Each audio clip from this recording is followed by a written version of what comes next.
Okay, these are our shoulder CARs, and CAR stands for Controlled Articular Rotations.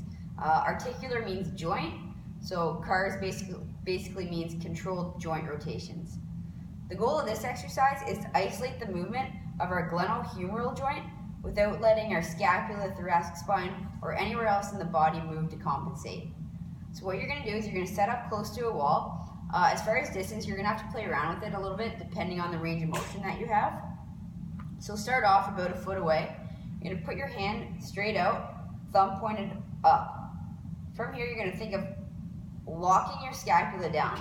Okay, so I'm here, I'm thinking of locking my scapula down, bringing it almost like I'm trying to tuck it down in my back pocket.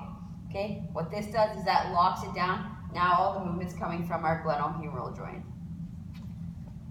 From here, okay, I'm locked down. I'm trying to make as big a circle as possible, keeping that locked the whole time. At the top, I rotate my hand out, come around, okay, try not to hit the wall, around the whole time, okay, fighting for as much range of motion as you can the whole time, and then back to the start, okay? The goal is not to have any kind of compensation. So you probably saw I probably shifted a little bit, trying to get more range of motion. What we want is the body to stay totally still. We're creating a lot of tension, so if you want, you can squeeze your hand, or you can grab a dumbbell, squeeze a dumbbell, and that's gonna help lock your whole body in so that all the movement's coming from the shoulder.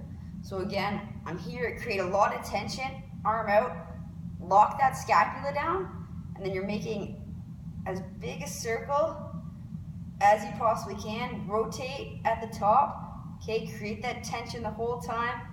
Fight for more range of motion, fight, try not to hit the wall. Around.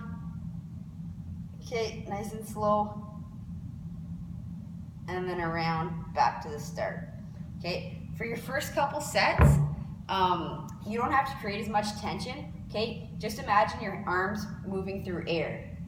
For your second set, to create a little bit more tension, I want you to imagine that you're having to bring your arm through water. Okay, so there's a little bit more resistance. You're gonna have to push a little bit harder. For your last set, I want you to think of moving your arm through Jello. Okay, Jello's pretty thick, so you really gotta focus on locking in the tension, okay, and increasing the amount of resistance. Okay, as you get better, as you get more range of motion, try to move a little bit closer to the wall so that it forces you to make an even bigger circle.